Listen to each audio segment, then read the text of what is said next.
नमस्कार। आज का जो हमारा टॉपिक है वो है विद्यालय प्रबंध समिति। और इस विद्यालय प्रबंध समिति में जो हमारा टॉपिक चल रहा था वो चल रहा था साधारण सभा। अब देखो साधारण सभा के अधिकार एवं कर्तव्य कौन कौन से हैं। साधारण सभा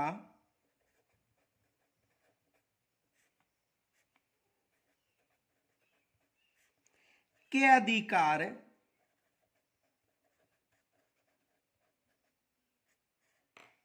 एवं कर्तव्य।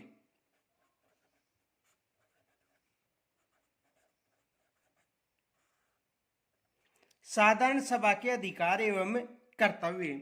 देखो साधारण सभा के जो अधिकार और कर्तव्य है उनमें विद्यालय के विकास हेतु आवश्यक विकास राशि के इकट्ठा करने के विचार विमर्श और निर्णय लेने की। इनके अलावा जो कार्यकारिणी समिति के द्वारा किए गए कार्य हैं उनकी जो समीक्षा है ये करना इसका प्रमुख अधिकार और कर्तव्य है। तो देखो कार्यकारिणी समिति द्वारा कार्यकारिणी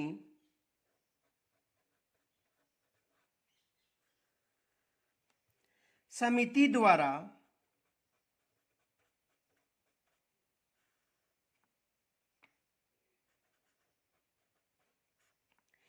किए गए कार्यों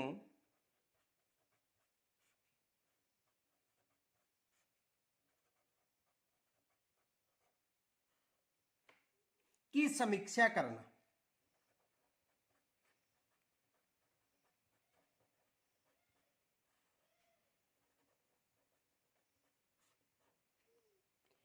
जो भी कार्यकारिणी समिति के द्वारा जो कार्य किए जाते हैं उन कार्यों की समीक्षा करना।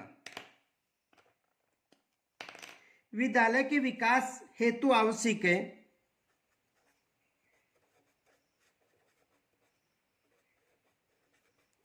विद्यालय के विकास हेतु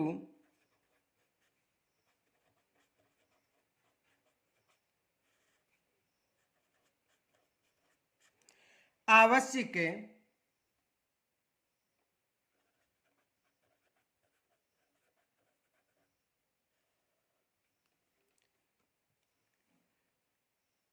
विकास राशि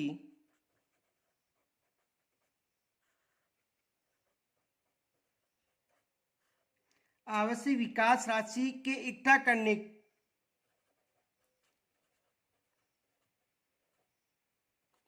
करने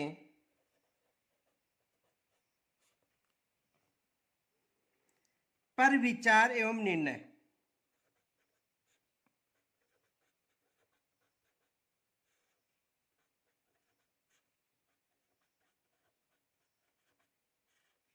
करना। तो ये साधारण सभा के अधिकार व कर्तव्य होते हैं। इनके अलावा देखो साधारण सभा की बैठक की चर्चा करें तो वर्ष में इसकी साधारण सभा की बैठक कितनी होती है? 4, यानी 3 माह के बाद एक बैठक अनिवार्य है।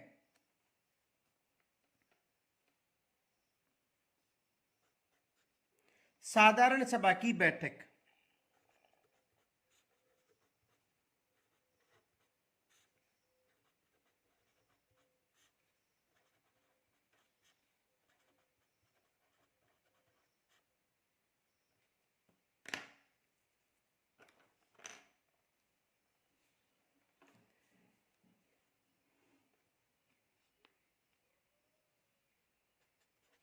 साधारण सभा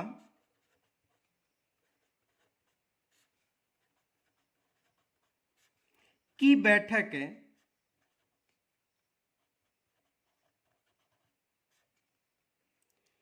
3 माह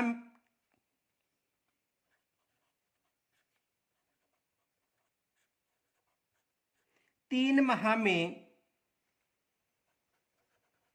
एक बैठक अनिवार्य है।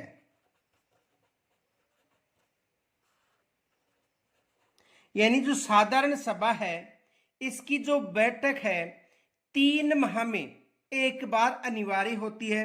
यानी साधारण सभा की बैठक 3 माह में एक बार अनिवार्य होती है। तो वर्ष में कितनी बैठक हो गई? 4 बैठक। लेकिन आवश्यकता पड़ने पर अध्यक्ष या सदस्य सचिव द्वारा कभी भी इसकी बैठक बुलवाई जा सकती है, ये याद रखना। देखो नोट, आवश्यकता पड़ने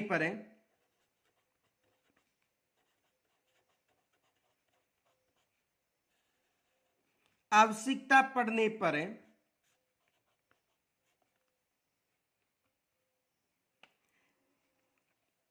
बैठक अध्यक्ष या सदस्य सचिव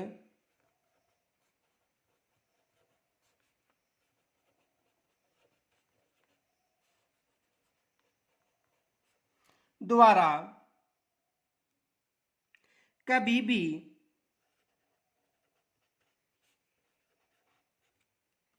बुलाई जा सकती है।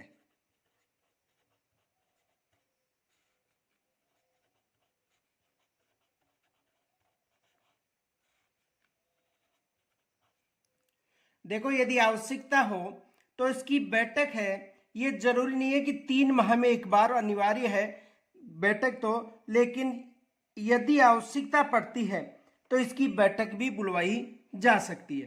अब देखो साधारण सभा की बैठक में कोरम कम से कम साधारण सभा के सदस्यों की कुल संख्या का 25% होगा, ये याद रखना।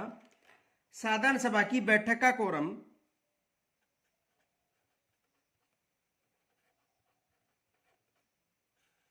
साधारण सभा की बैठक का कोरम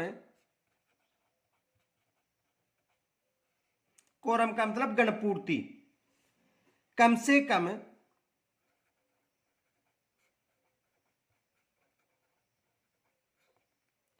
साधारण सभा के सदस्यों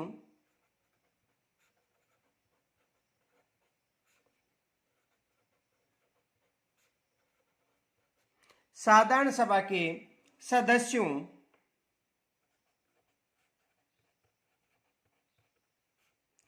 साधारण सभा के सदस्यों की कुल संख्या का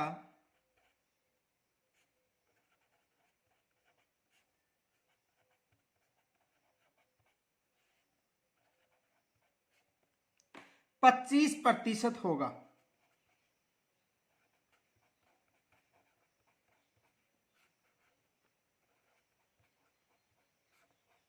कुल संख्या कितना परसेंट होगा? 25% होगा, ये याद रखना। गणपूर्ति कितनी है? 25%।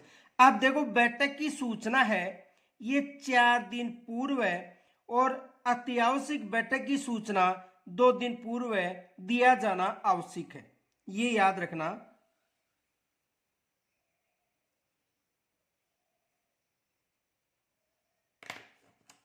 देखो बैठक की सूचना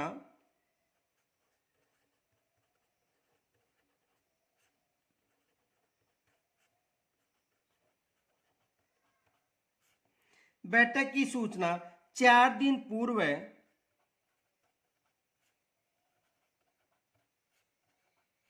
वह, यानी बैठक की सूचना कितने दिन पूर्व है? 4 दिन पूर्व। यदि अत्यावश्यक बैठक करवानी है तो उसकी सूचना 2 दिन पूर्व दिया जाना आवश्यक है। वह अत्यावश्यक बैठक की सूचना 2 दिवस पूर्व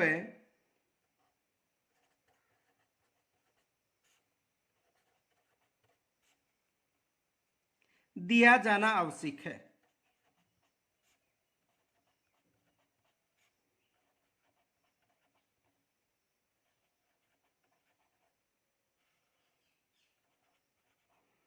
देखो याद रखना, यदि कोई भी बैठक है और उस बैठक की सूचना तो 4 दिन पहले देना आवश्यक है, लेकिन कोई अत्यावश्यक बैठक है तो उसकी सूचना कितने दिन पूर्व देनी जरूरी है? 2 दिन पूर्व। और यदि कोरम का अभाव हो, जैसे मान लो 25 सदस्य है कोरम के लिए, गणपूर्ति, कोरम का मतलब गणपूर्ति, तो गणपूर्ति का यदि कोरम का अभाव होता है तो बैठक स्थगित हो जाएगी और उसके बाद 7 दिन बाद में उसी स्थान पर उसी समय पर आयोजित की जाएगी। और स्थगित बैठक में कोरम की कोई आवश्यकता नहीं होगी, यानी स्थगित बैठक होगी। जैसे मान लो आज बैठक होनी है और आज बैठक में कोरम 25% न होने के कारण स्थगित कर दी, तो 7 दिन बाद इसी स्थान पर इसी समय पर बैठक होगी। और जो अब मुद्दा था, इस मुद्दे पर ही विचार विमर्श किया जाएगा। लेकिन याद रखना, उस समय यदि कोरम पूर्ति नहीं हो रही है तो भी बैठक होगी, ये विशेष याद रखना। देखो,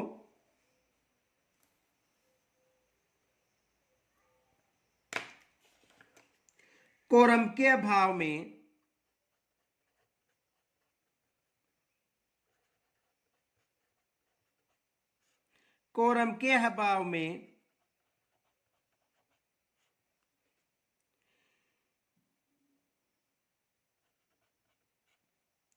स्थगित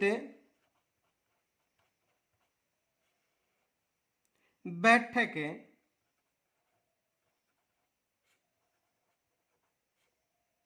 पुनः 7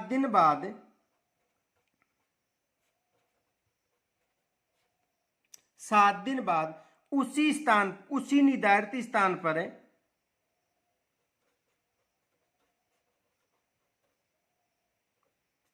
उसी निर्धारित स्थान पर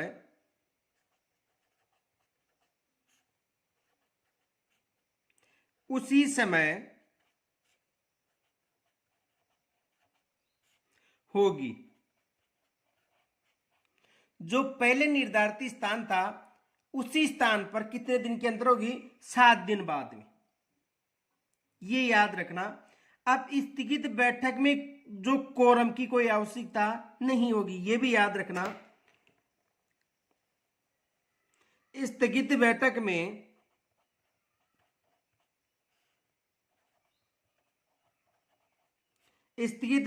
में कोरम की आवश्यकता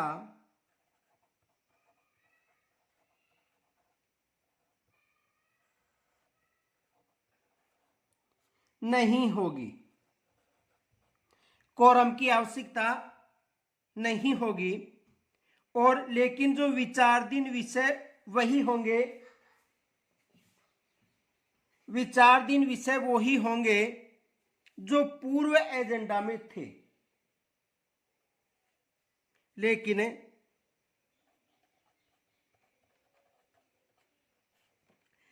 विचाराधीन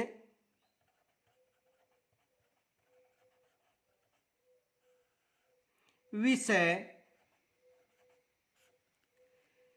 वही होंगे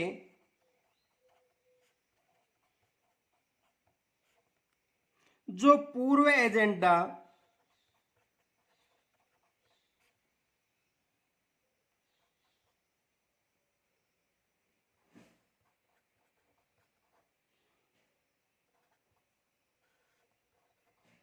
में थे। यानी जो भी विचाराधीन विषय है जो पूर्व थे वो ही होंगे, ये याद रखना। तो स्थगित बैठक में कोरम की आवश्यकता नहीं होती, ये याद रखना कि जो भी बैठक स्थगित हो जाती है, और स्थगित बैठक होने का कारण है यदि 25% कोरम की पूर्ति न हो, यानी गणपूर्ति न हो, तो जो स्थगित बैठक पुनः आयोजित होती है 7 दिन बाद, उस बैठक के लिए कोरम की आवश्यकता नहीं होती है। अब देखो, कार्यकारिणी समिति के पदाधिकारियों का चुनाव। कार्यकारिणी समिति के पदाधिकारियों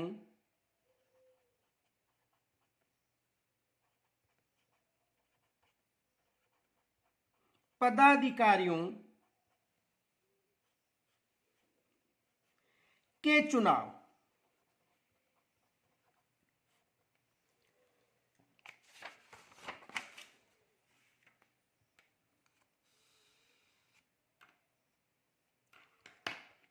जो भी कार्यकारिणी समिति में अध्यक्ष और उपाध्यक्ष का जो चुनाव है ये कार्यकारिणी समिति हेतु साधारण सभा द्वारा निर्वाचित किया जाएगा। ये याद रखना कि जो भी कार्यकारिणी में यदि अध्यक्ष की बात करें, उपाध्यक्ष की बात करें, तो इनका जो चुनाव है साधारण सभा के द्वारा किया जाएगा। कार्यकारिणी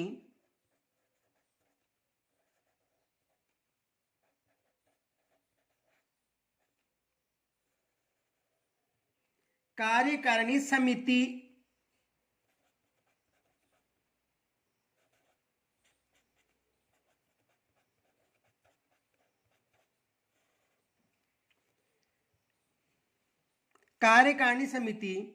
अपने अध्यक्ष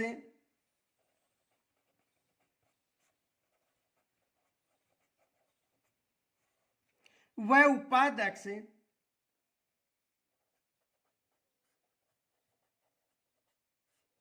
कार्यकारिणी समिति अपने अध्यक्ष व उपाध्यक्ष का चुनाव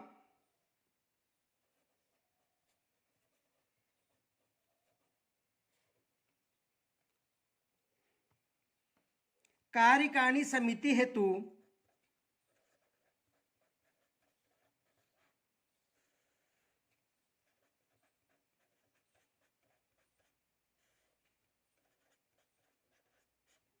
कार्यकारिणी समिति हेतु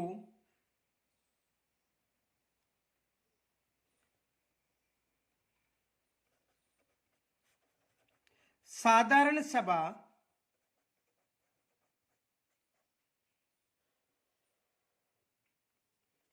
द्वारा निर्वाचित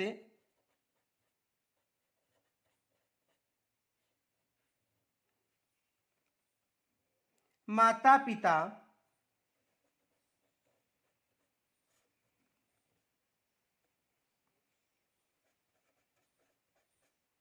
या संरक्षक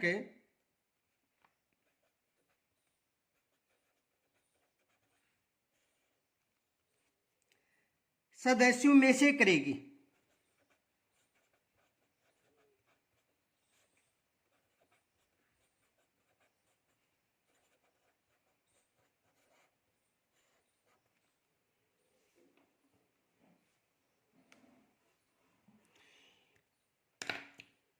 ये निर्वाचित अध्यक्ष और उपाध्यक्ष,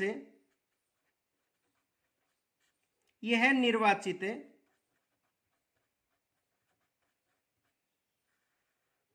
अध्यक्ष और उपाध्यक्ष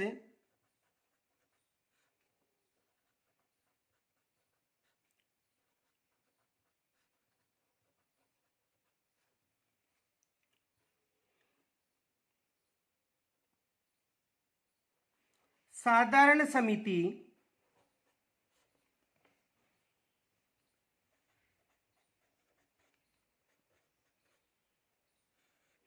के भी अध्यक्ष और उपाध्यक्ष होंगे।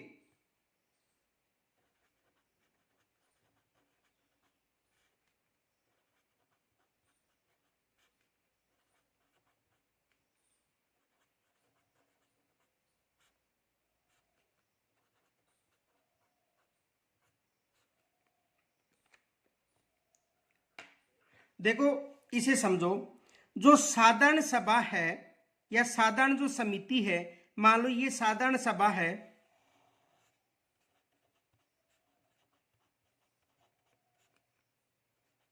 या साधारण समिति, तो इस साधारण समिति या साधारण सभा के सदस्यों, इनके सदस्यों के द्वारा, यानी ये जो साधारण सभा है इस सभा के सदस्यों से ही कार्यकारिणी जो कमेटी है,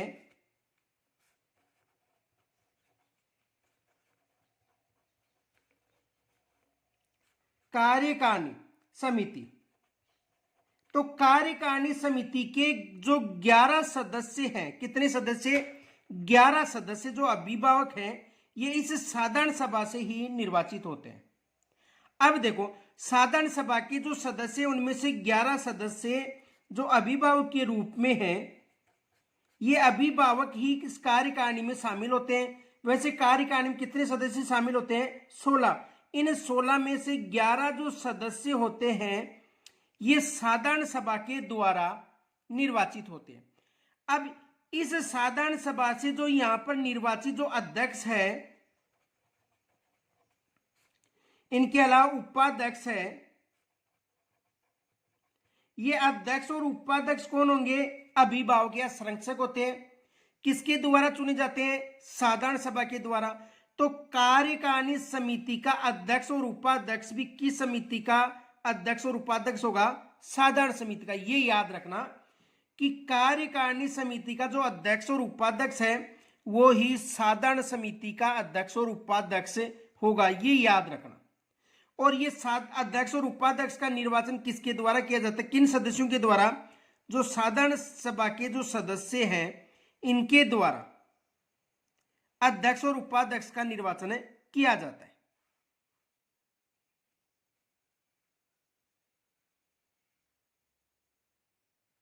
आगे देखो,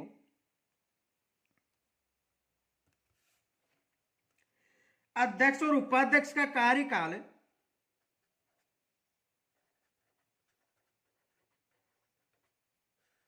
अध्यक्ष व उपाध्यक्ष का कार्यकाल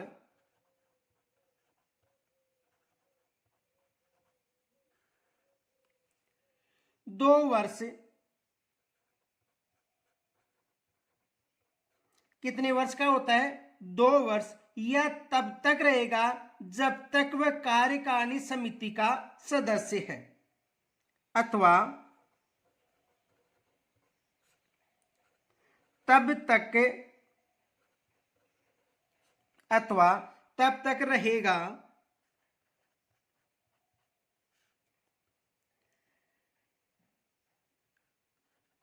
जब तक वह कार्यकारिणी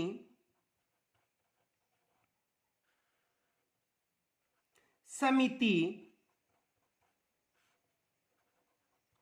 का सदस्य है। ये याद रखना, या दोनों में से जो भी हो। पहले देखो, समझो इसे। जैसे मान लो कि एक अध्यक्ष निर्वाचित कर दिया गया। अध्यक्ष का कार्यकाल कितना होता है? अध्यक्ष या उपाध्यक्ष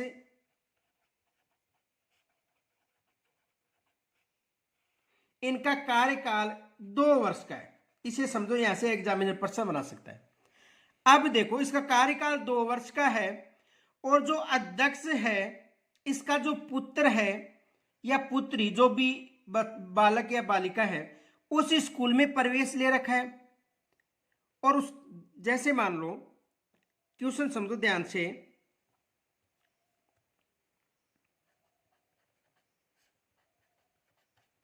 राम सिंह का लड़का कक्षा 8वीं में राजकीय उच्च प्राथमिक विद्यालय में पढ़ रहा है। राम सिंह का लड़का कक्षा 8वीं में राजकीय उच्च प्राथमिक विद्यालय में पढ़ रहा है, तो बताओ, पढ़ रहा है उसी वर्ष उसे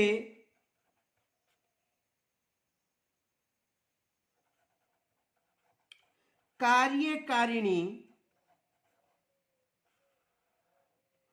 समिति का अध्यक्ष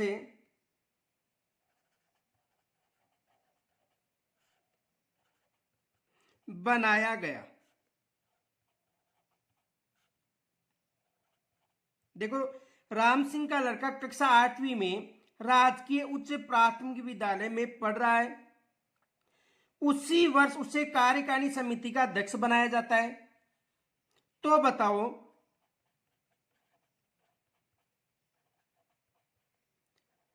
उसका कार्यकाल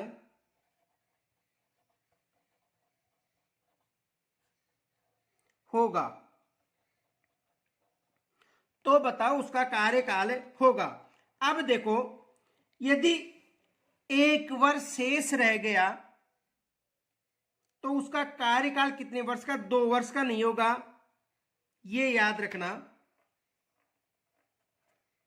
यानी जब तक रहेगा जब तक वो कार्यकारिणी का सदस्य है, क्योंकि जब तक रहेगा, जब तक कार्यकारिणी का सदस्य है। आ गया होगा समझ में? क्योंकि उस बच्चे का जो कार्य पढ़ने की जो लास्ट कक्षा 8वीं तक है, यानी कहने का मतलब 1 वर्ष तक वो उस स्कूल में अध्ययनरत रहेगा। 1 वर्ष के बाद में वहां से वो अपनी टीसी कटाकर दूसरी जगह जा रहा है। तो देखो 2 वर्ष का कार्यकाल नहीं होगा, कितने वर्ष का होगा, जब तक यानी 1 वर्ष तक। देखो दोबारा समझो, राम सिंह का लड़का कक्षा 8वीं में राजकीय उच्च प्राथमिक विद्यालय में पढ़ रहा है। उसी वर्ष उसे कार्यकारिणी समिति का अध्यक्ष बनाया गया। तो बताओ उसका कार्यकाल होगा 2 वर्ष का नहीं होगा, क्योंकि 8वीं पढ़ रहा है तो 1 वर्ष तक वो अध्ययनरत रहेगा। तो उसका कार्यकाल भी कितना रहेगा, 1 वर्ष तक। यहां तक समझ में आ गया होगा। देखो उसका अध्यक्ष और उपाध्यक्ष का कार्यकाल 2 वर्ष होता है। लेकिन यदि कोई भी बच्चा, जैसे मान लो कक्षा 6 में प्रवेश ले रखा है किसी बच्चे ने और 7वीं में वो वहां से टीसी कटवा लेता है और उसका अभिभावक वहां पर अध्यक्ष या उपाध्यक्ष है या सदस्य है, तो उसकी अध्यक्षता उपाध्यक्ष की और सदस्यता क्या हो जाएगी, समाप्त हो जाएगी। ये याद रखना। तो समझ में आ गया होगा। एक बार दोबारा समझ लो कि यदि कोई भी बच्चा जिसके माता पिता उस स्कूल में अध्यक्ष, उपाध्यक्ष या सदस्य के रूप में है और यदि बच्चा वहां पर प्रवेश रखता है जारी, तो वो 2 वर्ष के लिए अध्यक्ष या उपाध्यक्ष या सदस्य रहेगा। और यदि कोई बच्चा अध्यक्ष बनने के बाद 1 वर्ष बाद वहां से टीसी कटवाता है, तो उसकी सदस्यता अध्यक्ष और उपाध्यक्ष का पद क्या हो जाएगा, स्वतः ही समाप्त हो जाएगा। समझ में आ गया होगा। आगे देखो,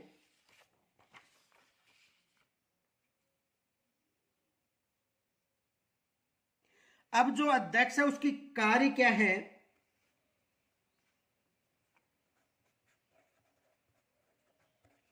कार्यकारिणी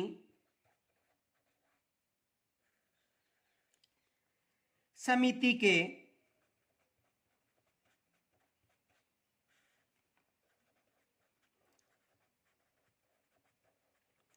अध्यक्ष के कार्य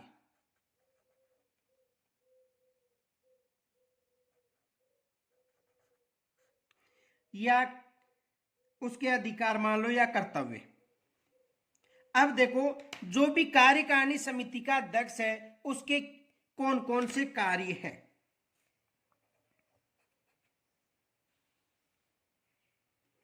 देखो एक तो विद्यालय प्रबंधन समिति की साधारण सभा और कार्यकारिणी की सभा की बैठक की अध्यक्षता कौन करता है, अध्यक्ष करता है। एक तो ये याद रखना, विद्यालय प्रबंधन समिति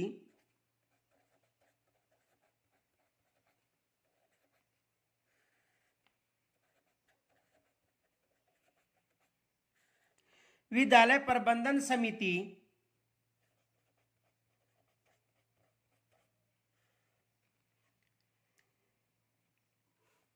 की साधारण सभा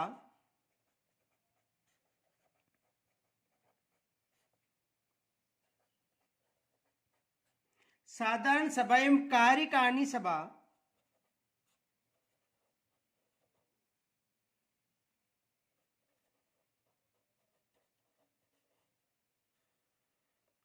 कार्यकारिणी सभा या समिति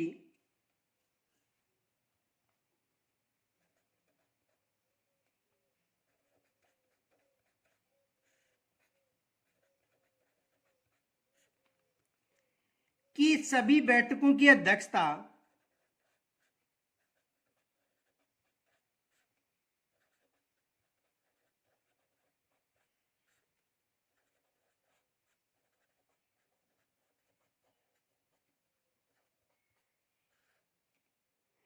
करना।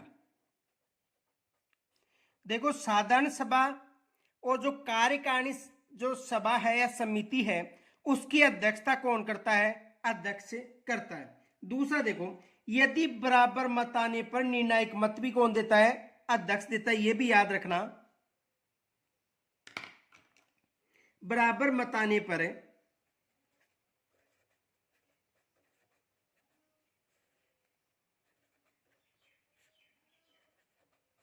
बराबर मत आने पर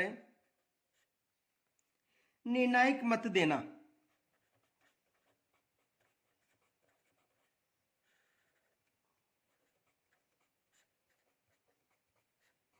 यदि बराबर मत होते हैं तो उस समय निर्णायक मत कौन देगा? अध्यक्ष के द्वारा दिया जाता है। यह भी याद रखना, यदि मतदान बराबर होते हैं तो निर्णायक मतदान कौन करता है? अध्यक्ष करता है। आगे देखो, बैठक को आहूत करना,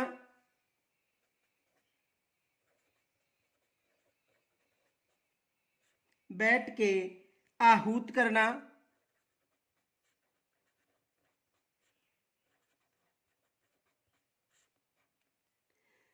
समिति का प्रतिनिधित्व करना,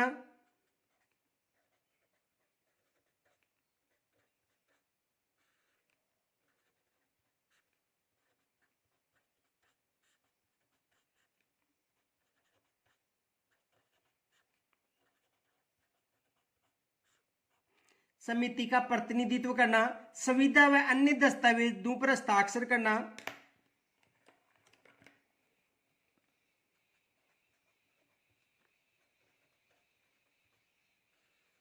संविदा व अन्य दस्तावेजों पर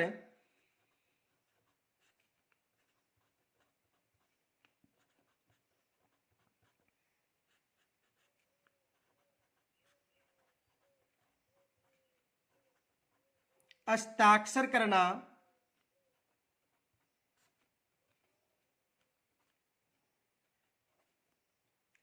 आय व्यय का पर नियंत्रण रखना,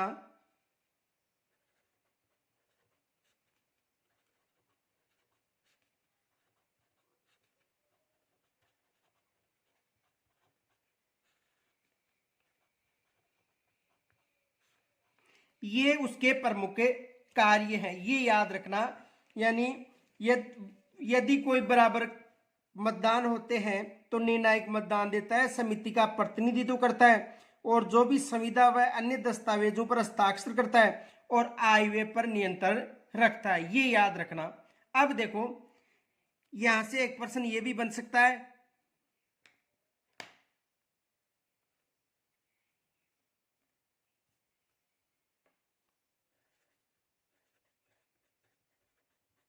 वर्तमान में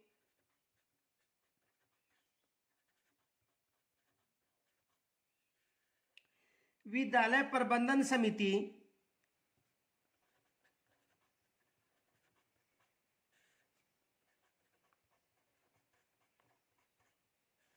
वर्तमान में विद्यालय प्रबंधन समिति की कार्यकारिणी समिति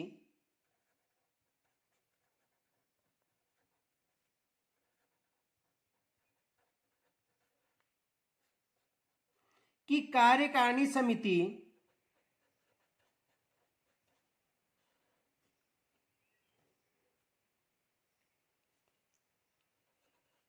के सदस्यों की संख्या है।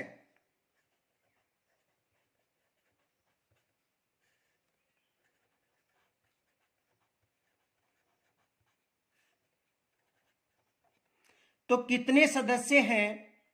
देखो, वर्तमान में कितने सदस्य हैं ये याद रखना, 16 सदस्य। वर्तमान में कितने सदस्य हैं? 16 सदस्य। इनके अलावा दूसरा ये प्रश्न बन सकता है, विद्यालय प्रबंधन समिति का सचिव होता है।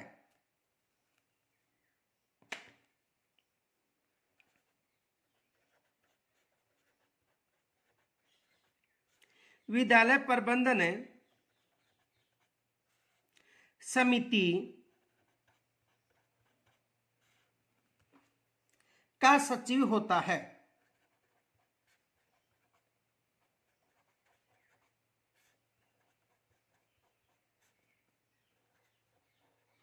तो विद्यालय प्रबंधन सचिव का जो विद्यालय प्रबंधन समिति का जो सचिव होता है वो उस विद्यालय या स्कूल का संस्था प्रधान होता है। ये याद रखना, कौन होगा? उस स्कूल का संस्था प्रधान।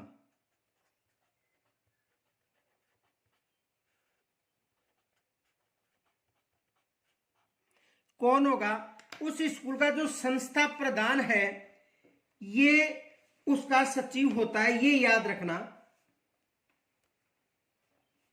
अब देखो उपाध्यक्ष के कार्य क्या है।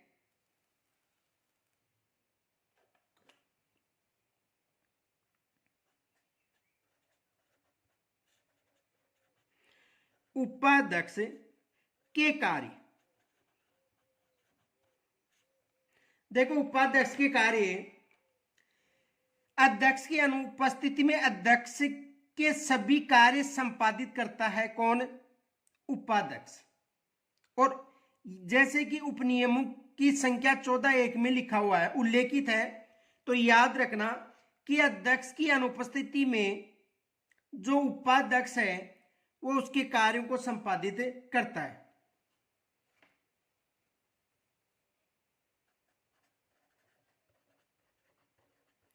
अध्यक्ष की अनुपस्थिति में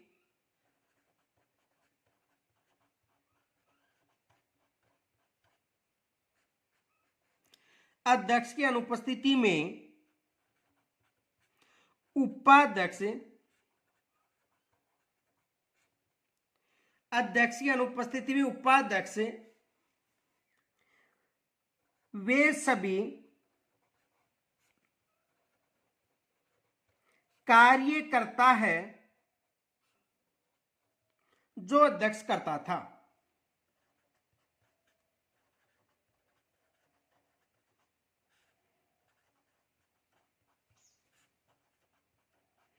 तो अध्यक्ष की अनुपस्थिति में उपाध्यक्ष जो अध्यक्ष संबंधी जो कार्य है ये कौन करेगा? उपाध्यक्ष करेगा। इनके अलावा देखो कार्यकारिणी समिति द्वारा निर्देशित कार्यकारिणी समिति द्वारा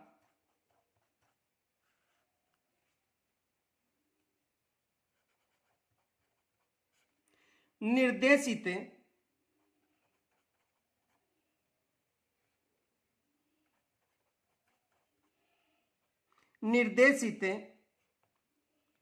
अन्य समस्त कार्य करना, अन्य समस्त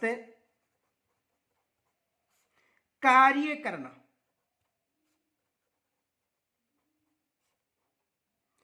ये उपाध्यक्ष के कार्य हैं। आगे देखो सचिव के क्या क्या कार्य होते हैं।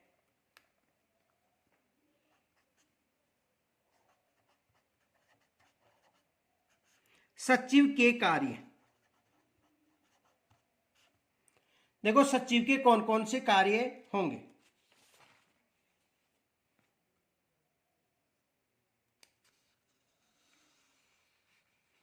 पहला कार्य है जो भी बैठक के एजेंडा है उसकी बिंदुओं को तैयार करना।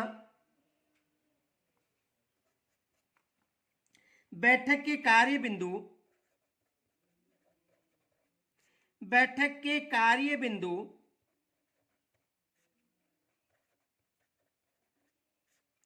बैठक के कार्य बिंदु यानी एजेंडा तैयार करना।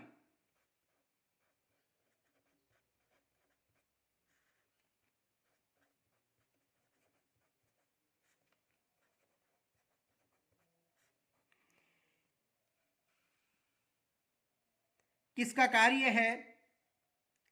जो भी सचिव है उसका कार्य। दूसरा, बैठक को आहूत करने के लिए सूचना जारी करना।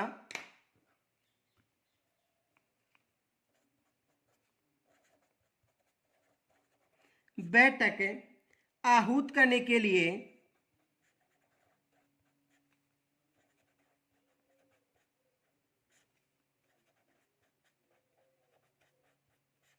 सूचना जारी करना,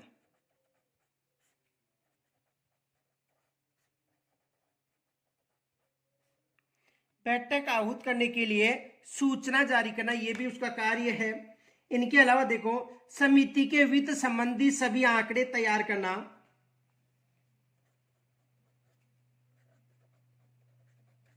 समिति के वित्त संबंधी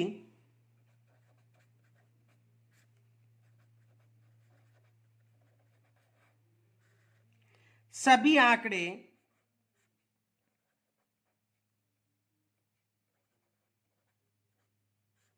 तैयार करना,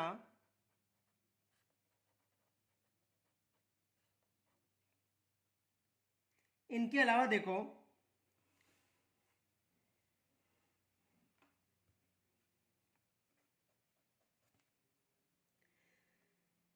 बैठक की कार्यकारिणी जो कार्यवाही विवरणी है वो तैयार करना,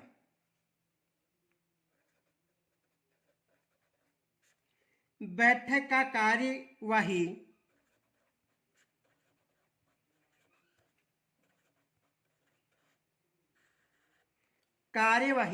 विवरण तैयार करना,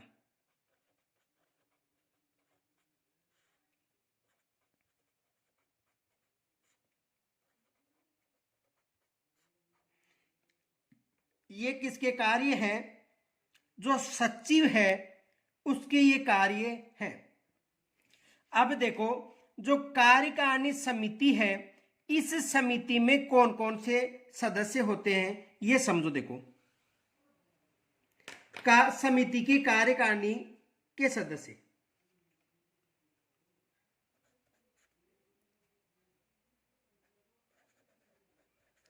कार्यकारिणी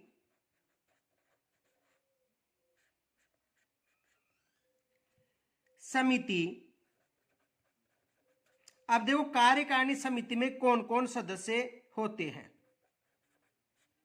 कार्यकारिणी समिति के सदस्य, कार्यकारिणी समिति के सदस्य, देखो कार्यकारिणी समिति में कौन कौन सदस्य होते हैं। एक तो ये याद रखना कि कार्यकारिणी समिति में कितने सदस्य होते हैं, 16 सदस्य होते हैं, और उनमें से जो अभिभावक हैं वो कितने होते हैं, न्यूनतम 3/4 यानी 75% होना जरूरी है।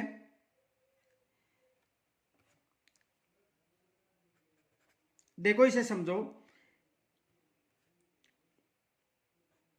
16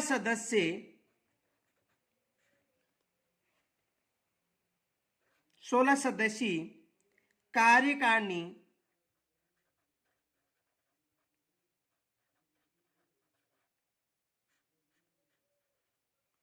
समिति होगी।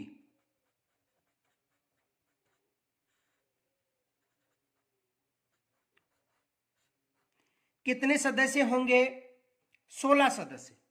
अब देखो, इन 16 सदस्यों में जो 11 सदस्य हैं, 11 सदस्य ये अभिभावक होते हैं।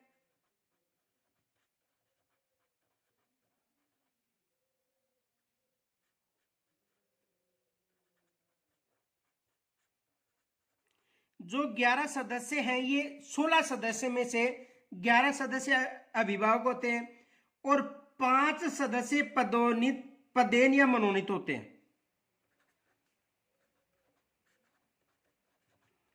5 सदस्य पदेन या मनोनीत होते हैं।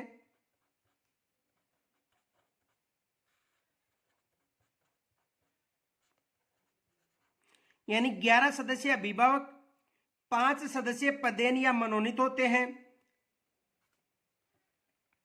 इनके अलावा देखो, कम से कम 50% महिला होना जरूरी है।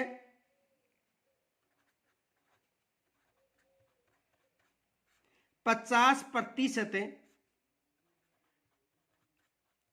महिलाएं। कितनी प्रतिशत महिलाएं? 50%, यानी कम से कम 8 महिलाएं आवश्यक रूप से होंगी। ये याद रखना, कम से कम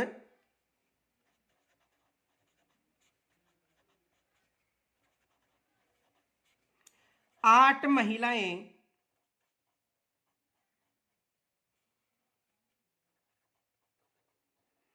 आवश्यक होंगी। कितनी महिलाएं? कम से कम 8 महिलाएं।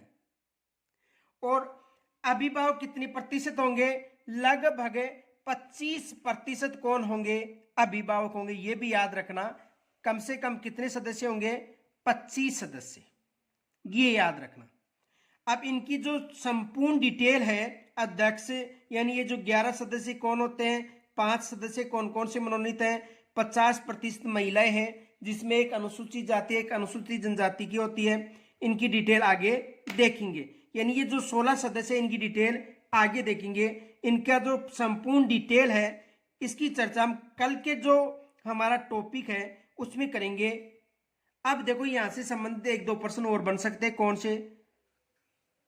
पहला प्रश्न ये बन सकता है, विद्यालय प्रबंधन समिति या विद्यालय विकास योजना तैयार की जाती है।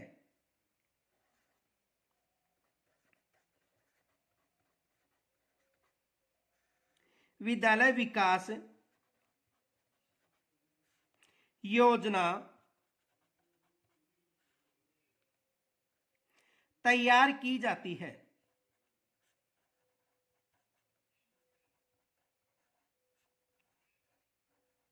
तो विद्यालय विकास योजना तैयार की जाती है किसके द्वारा? एसएमसी के द्वारा।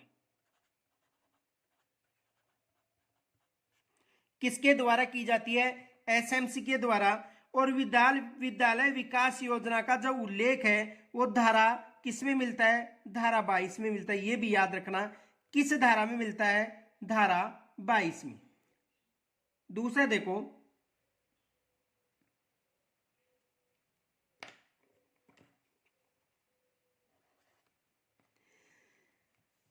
विद्यालय प्रबंधन समिति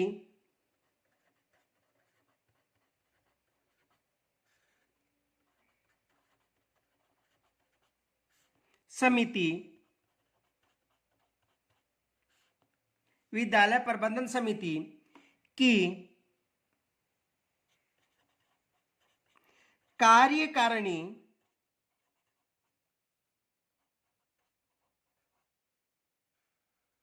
समिति में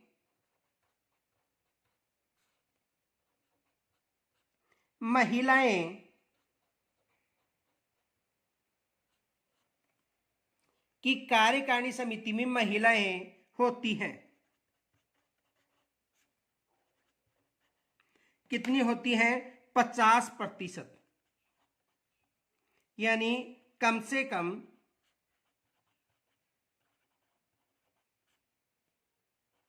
8 महिलाएं।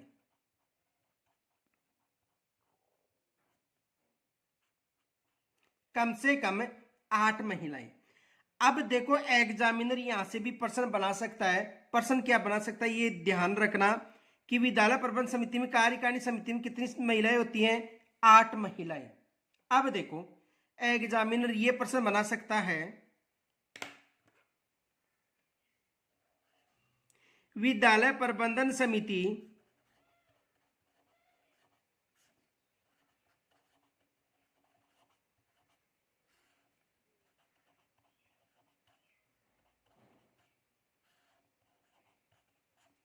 विद्यालय प्रबंधन समिति में विद्यालय प्रबंधन समिति की कार्यकारिणी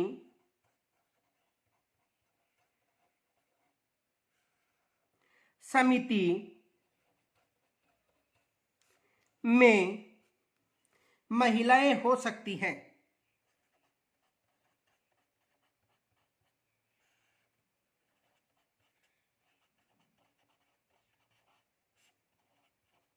ये एग्जामिनर ने प्रश्न बना दिया। मान लो कि विद्यालय प्रबंधन समिति की कार्यकारिणी समिति में महिलाएं हो सकती हैं। एम ए मान लो ये मिल गया 50%, ब में 50% से अधिक, स में 50% से कम और द में सभी।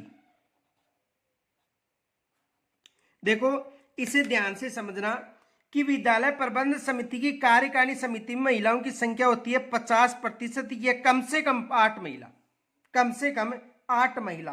तो देखो कम से कम 8 महिला होती हैं, ये तो जरूरी है कि कम से कम कितनी महिला होनी चाहिए, 8।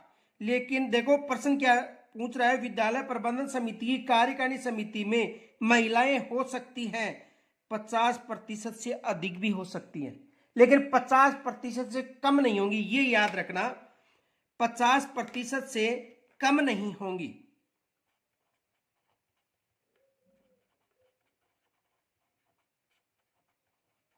कम नहीं होंगी, अधिक हो सकती हैं।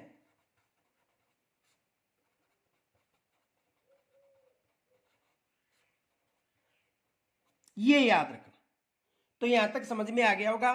कल हम जो 16 सदस्यीय कार्यकारिणी समिति है इसके ऊपर चर्चा करेंगे कि कौन कौन से जो इसमें सदस्य, 11 कौन से सदस्य होते हैं, 5 सदस्य कौन से, 50% महिलाएं कौन सी होते हैं, इसकी चर्चा हम कल करेंगे। और यहां तक यदि आपको वीडियो अच्छा लगा तो उसे लाइक और शेयर जरूर करना। धन्यवाद।